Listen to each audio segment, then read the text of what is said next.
Well, greetings, everyone, and welcome to another edition of the Psych Monologues. I am Dr. Mitsch, your host and commentator for the day. Thanks so much for joining me. Welcome to March 22nd. This podcast has been in waiting for a couple of weeks. Now I had 1 week of laryngitis and another week of bronchitis, and while it may be very entertaining to hear me blow out all of my microphones with coughing, it was not pleasant, needless to say. So I am back and up and running, and somewhere in the vicinity of 92 to 95%, spoken like a true professor, right? So I'm back in the seat and back behind the mic, and have had plenty of time to reflect and think about things that I want to talk to you all about. And so just to lay the foundation, if you're listening in for the very first time, this is a Psych Monologues. It's a podcast that explores the intersection of faith, psychology, and spiritual formation. Specifically, it is directed toward the next generation of Christians that are either walking away from the church or disenchanted with the church and disillusioned or whatever that might be, or leaving their faith, trying to figure out how to reconstruct one, whatever that might be. That's what this is directed toward. Now, it can be anybody else in the same condition in a different generation, of course.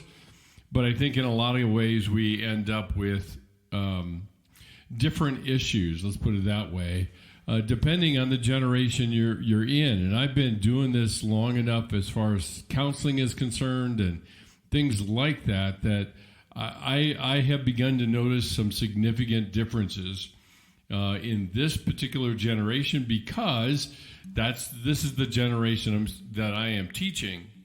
And I watch what they write, and I listen to their hearts, and I begin to realize there are some specific things that we need to address somehow as we talk about faith, and with some measure of informed approach to psychology, not just splitting the world up into two parts, faith and then the other part is psychology, but seeing it holistically, that includes all of our faith, and includes our psychology.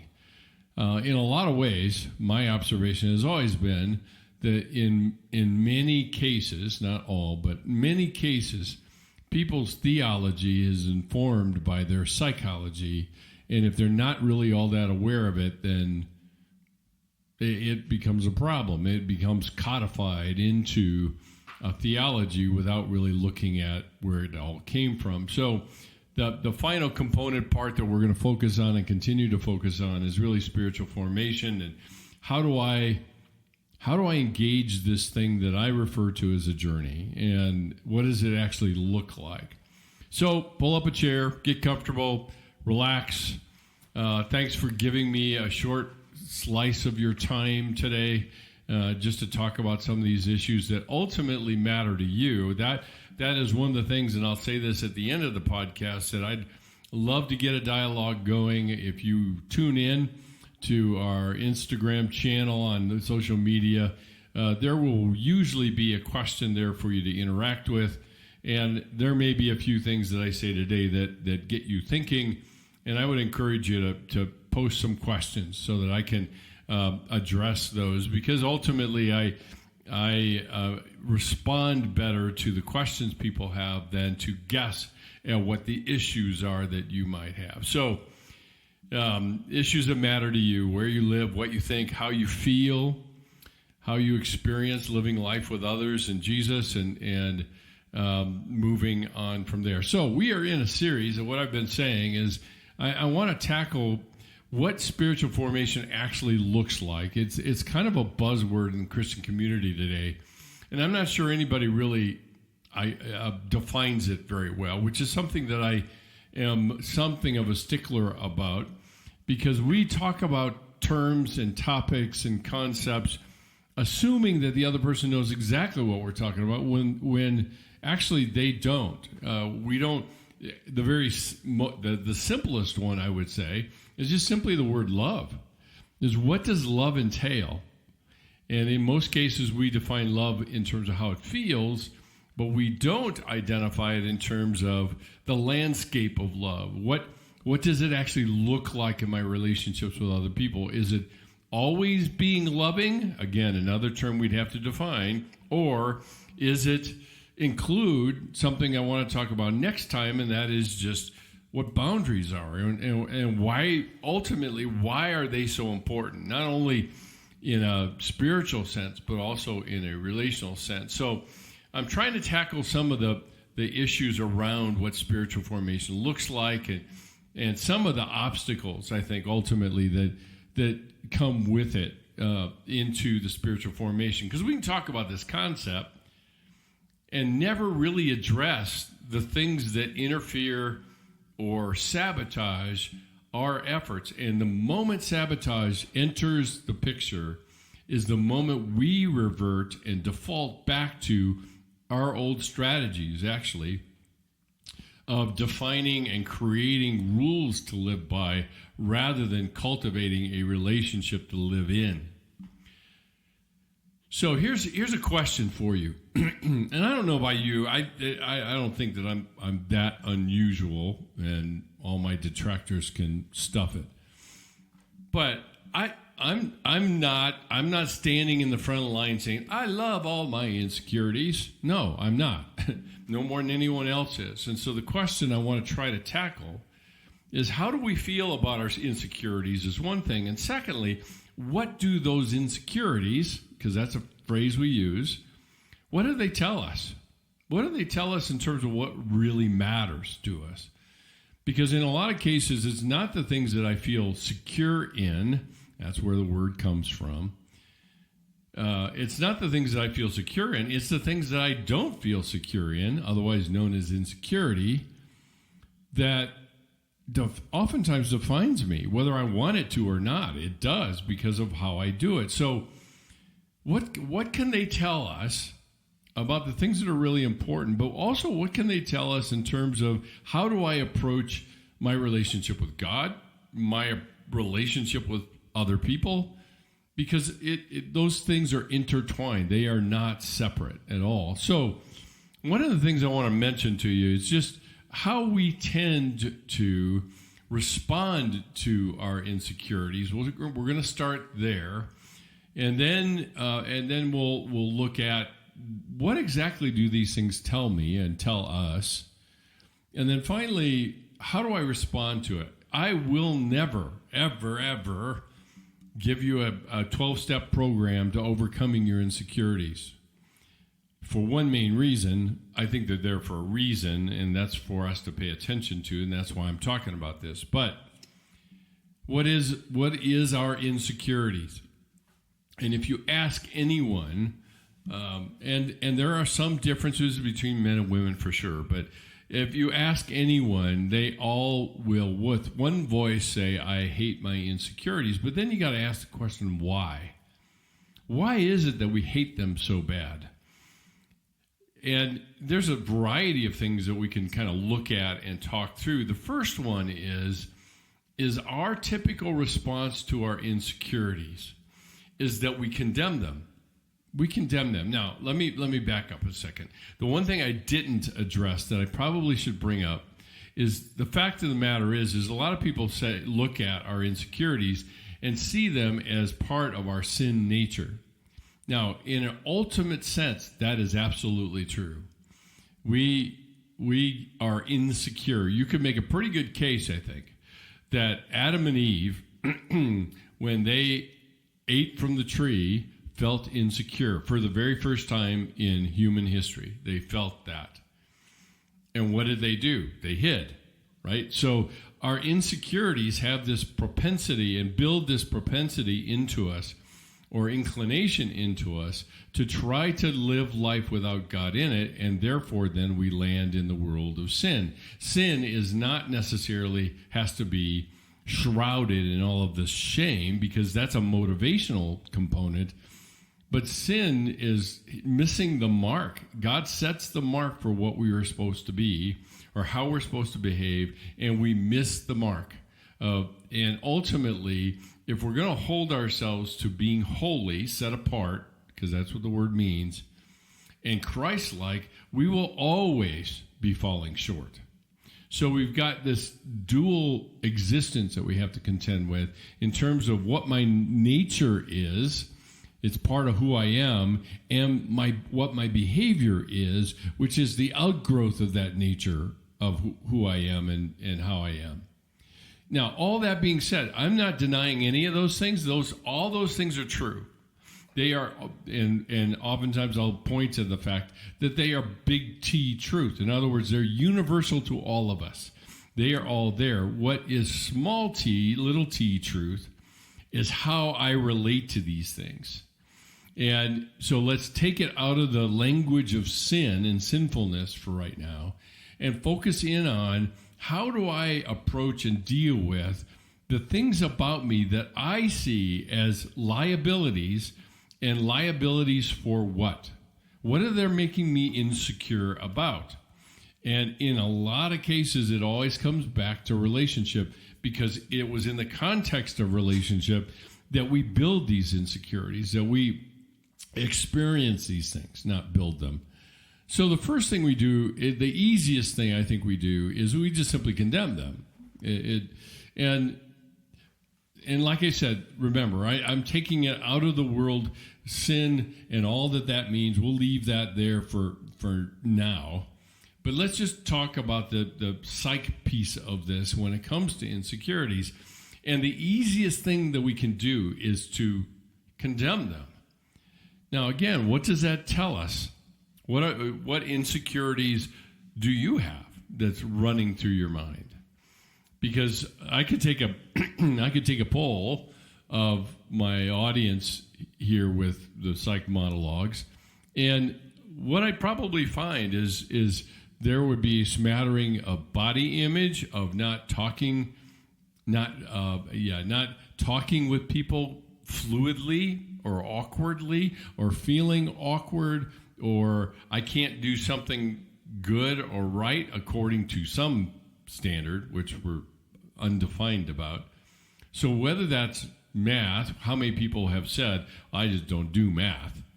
Or better yet, I don't do vulnerability either, because of course that makes it worse. And that's really part of the issue, right?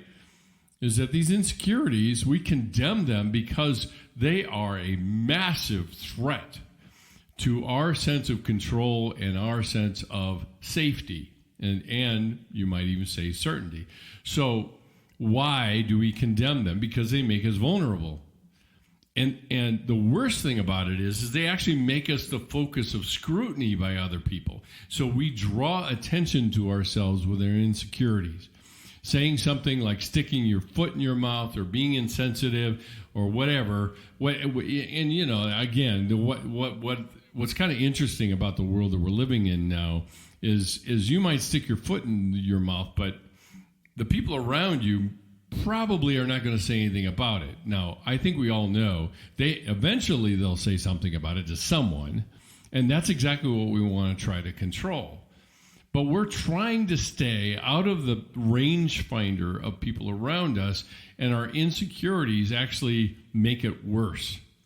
So, again, why is this such a big deal? Well, we assume that others will feel about us the way we feel about us. And so, as I've had many adolescents over the years tell me, you will hate me just like I hate me. You'll feel about me the way I feel about me.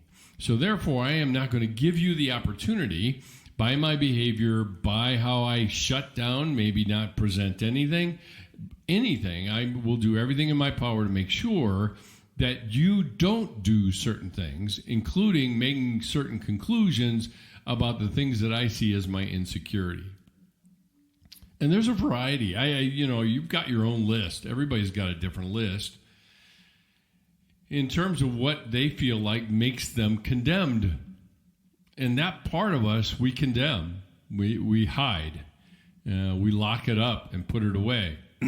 So we condemn them we also avoid them and deny them. In other words, in a lot of cases, what we used to say in my family growing up, and certainly in my wife's family, when we would notice somebody who didn't really want to help another person or whatever, we'd say, well, it's no bear in my camp. So if you're camping, somebody else has a bear in their tent, but you don't, and so you don't have a problem. And so we avoid and deny them. We minimize them and say, well, they're not that big of a deal, or we relativize them to somebody else, which is the next item I want to talk about. But the funny thing about this is that when we avoid or deny them, box them up, put them in a little compartment in the very back of our hearts, that compartment leaks, and it leaks into our other relationships. And it leaks into our emotional water table in terms of how we actually feel about things, whether it's bitter or cynical or skeptical or even on the opposite side. I mean, I'm sure you probably have come into contact with somebody who is almost insipidly optimistic and positive. I kind of get annoyed with those people. I always wonder what they're hiding. It's probably unfair. I've been too much in the business of trying to interpret what other people's behavior is. I do the same with myself, but I know what mine is. Mine are. So, but they leak. They leak into other places in our relationship. So these insecurities of ours, like we feel too intensely. I've had a lot of people comment to me that they carry with them a label from their families that they're, quote unquote, too sensitive, or they feel things too deeply. And the minute you add the word too, we're already relativizing it. So we avoid or deny them. We say somebody else is being insensitive, but I don't have that problem. Of course, I'm being very quick to point it out in them, and how would I know whether it's that than my own? And they leak out into other places in our relationships, and we deflect. So not only do we deny or distort them, we deflect them onto other people. And how often have you met somebody who is on a campaign in a particular area, whether that's with porn or whether that's with relational problems or forgiveness or whatever that issue might be, and it seems like they are so passionate about that. And a lot of times the path leads back to them. Now, they may have experienced the lack of forgiveness, or they may have experienced and been through and dealt with or continue to deal with the addiction, and that's what gives them the passion to help other people not get trapped in that. That's all good stuff, great stuff. That's the funny thing about all of this, is that even our response to our insecurities can be redeemed and leveraged for other people's good. How many people have you met? I certainly have. Certainly in the travels of being a counselor for as long as I have, there are lots of people that are motivated for very good things from a very dark place. And so God's in the business of redemption. He's in the business of redemption, not just changing things, but redeeming things, which is a bigger deal than that. Because redemption leads to transformation. And transformation is moving from one state or substance to another. It always has movement and journey in it. The thing is that we're not real crazy about the whole journey thing. We would really love to be able to microwave our journey and arrive, and then sit back and have a margarita and feel like we've accomplished something. So our typical response can be to condemn them, which is a kissing cousin to denying and avoiding them, because I just say they're bad, and therefore I am bad, and therefore I need to do everything I can to be invulnerable, everything I can to be untouchable, and everything I can to be unhurtable, if that's a word. So the other possibility we can do, which I mentioned a little bit ago, was that we really like to be able to compare them. Well, mine's not so bad, because look at how John does it with his friends, or how insensitive he is, or He seems to always be sticking his foot in his mouth. So we compare, and in this case, unlike performance, like perfectionism, where we always create a standard that is impossibly high, and we know that it is, so we're always in this failure state. We're never reaching that. When it comes to managing and dealing with our insecurities, we always find somebody worse than us. So it's a downward spiral. Well, they really blew up their relationship. Mine's not so bad. So we compare them. And then last but not least, and this is the creme de la creme, is we spiritualize them. Because we take a look at our insecurities and simply say, now this is where the real tension comes in the Christian community. Because the tension is what we say about them is true, big T true, big universal to everybody. It is true. But we experience it very differently, little t. So we spiritualize it to say my insecurities are only an indication of my brokenness, et cetera, et cetera. You may or may not know that kind of routine. I've said it too many times myself. And so we spiritualize it to say, well, this is part of the bigger journey of sanctification and things like that. And again, like I say, while that may be true, that doesn't give a picture of what I'm doing internally with myself about these things that I condemn myself for, or I avoid or deny, or we compare, whatever else that I'm mentioning to you. And so we hide behind the spiritual phrases. That's what we put forth in front of other people. And too often I've seen and had people remark about, I only share with people things that I've already conquered. I don't share with people the things that I'm wrestling with right now. And depending on the mood I'm in, I might say, well, why? Why? And ultimately, when I'm sharing with somebody something that I'm struggling with right now, I don't have a landing point yet. I may be in the throes of, I don't want to do anything with this thing right now. I'm struggling with it. I know I struggle with it, but screw it. I don't want to deal with this thing. And we're not willing to be honest enough to say that, because we don't meet very many people that are not a critic enough. They're the deflectors. They're not a critic enough to say, yeah, I get that. I've been there. I've done it that way too. Thanks for your honesty. Versus the people that say, well, if you don't really care, then I guess you just won't ever change. See, we forget about the fact that when people say, hey, listen, I'm struggling with this thing, and right now I just don't have any motivation, I don't really care whether I change it or not. We think if we hear that, then now we are responsible to take them off that path and get them back on the right one.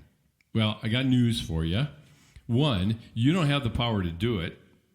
And two, maybe this is a slice in time. This is not an end state that the person is describing.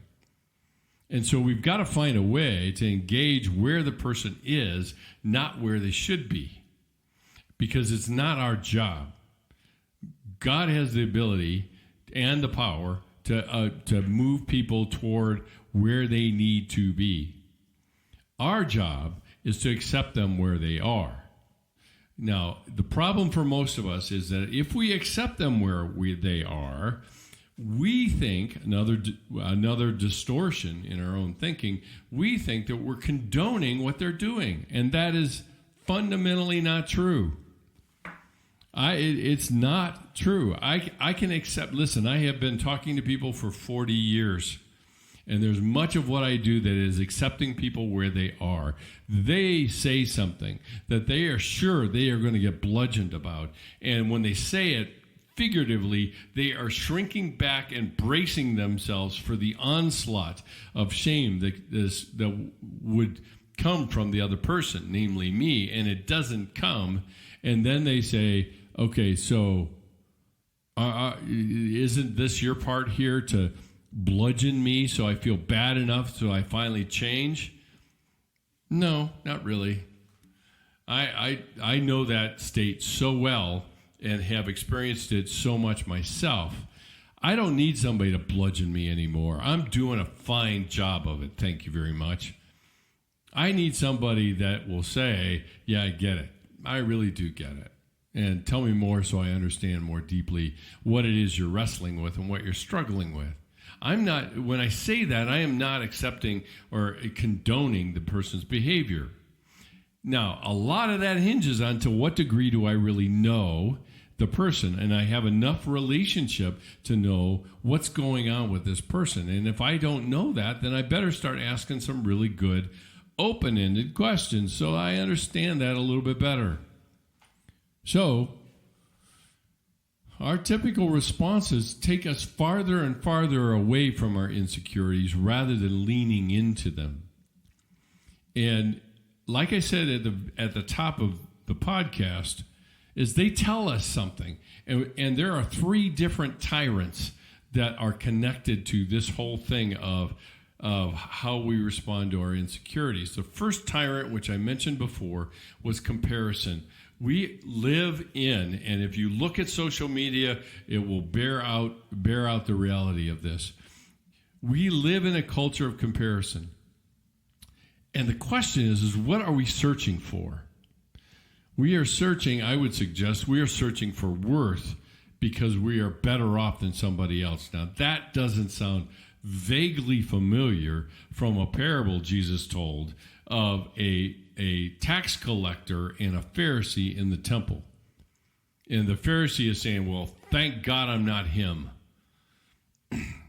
It's a comparison point. So we're trying to figure out a way to say we're okay through our comparisons. And so my insecurities aren't so bad when they're compared to ... Now, the second one I already mentioned as well, and I'm just saying, I'm kind of summarizing here what these tyrants are. But the other one is condemnation. This is a blunt instrument. We do this with everything. It's just condemn them. Everything's bad about me. So we move from our behavior, which is shown in our insecurities, to our personhood, and now I'm just condemned. And then the last one, the last tyrant I would mention is what I just referred to as our internal narratives. We interact with the world around us by the narratives about us. Not necessarily with us, with the world, but with our narratives. So when something happens or something comes up and we're not doing as well as we think we should, then the narratives kick in. As a matter of fact, I described this to someone I was talking to lately, is that it's like background noise, and it's constantly running in the background. Some people, I have one, some people will utilize, a white noise machine. We do that in counseling just to reduce the amount that people might be able to hear what's being talked about in the counseling office. But it's constantly running in the background to such a degree that you get to the point where you're not even noticing it anymore. And the internal narratives are that way all the time. They're just these quiet, sometimes loud, but whispers that are running in the background. Well, you should have done that better. You could have done that better. What's wrong with you? And all of these little voices that keep running in the background constantly, and they don't stop. Sometimes people will report that they show up in their dreams because they don't stop. And the irony is that they're so familiar to us. Somebody points it out to us, and we might actually honestly look at them and say, yeah, so what's new about that? But that's exactly the problem, right? This is death by 1,000 drinks of poison. And so I'm constantly imbibing in this ongoing narrative about my insufficiency, my insecurity, my inability, all of those things. And this is the definition of indoctrination, self-indoctrination. And so we wonder why we struggle with our spiritual development, spiritual formation, And some of that hinges on all the narratives say I can't do it, and all the demands and expectations of my faith says I should be able to do it. And I live in that place. So let me see if I can land the plane here a little bit. What's the response? What's the answer to these things? And like I said, I'm not going to give you any 12-step program here, but I have implied a lot of it in what I've had to say. Is the response is, and it's not just doing the opposite. So I don't condemn them. Oh, I feel so much better. Now I know what I'm doing. No. But there's a germ of truth to that. Is that instead of reflexively condemning it, maybe we should consider exploring them. What do they tell us about us? These insecurities of mine, when I'm worried, if you will, of how I compare to other people that get up in front of people and talk, why? Now, a lot of paths lead back to my sense of worth, my importance, that I matter, all of those sorts of things. But I think instead of condemning, we embrace them, which feels a little bit like embracing a porcupine. But at the same time, I can't participate in the redemption of these things if I'm spending all of my time condemning them, or hiding them, or denying them, or avoiding them, or anything else. So the large, big brushstrokes strategy is to embrace and learn about them. And we can say, well, where do they come from? And to some degree that helps, not a lot. I mean, I can identify the history and what's contributed to them and all that sort of stuff. And while it's interesting, I don't know that it necessarily builds a strategy for me to live graciously with myself, which is ultimately the answer or the response to these insecurities. Now, grace doesn't mean it's no big deal. That's not what this means. It is not a get out of jail card. It's not that at all. But grace gives me the capacity and the strength to be able to embrace my humanity, which is my insecurities are a reminder of, and ultimately my need for a Savior, for somebody that stood in the gap to cover these insecurities so that I stand a fighting chance of participating with Him in my own redemption, otherwise known as spiritual formation. So, there you have it. A few thoughts for the day that hopefully will trigger some thoughts. So, what do you do? How do you feel what do you do with your insecurities? How do you feel about them? And what is your usual strategy? Is there anything that I touched on that hit it for you? So respond back. I'd love to hear from you. That's it for today. This is, as always, I invite people to direct message me on Instagram or on the media channel, that media channel, so that we can continue this conversation. You can subscribe on the website to the website. We will be having more content show up there in the blog. And then, of course, more. I have a speaking engagement coming up in the middle of April with boundaries in youth and being safe people.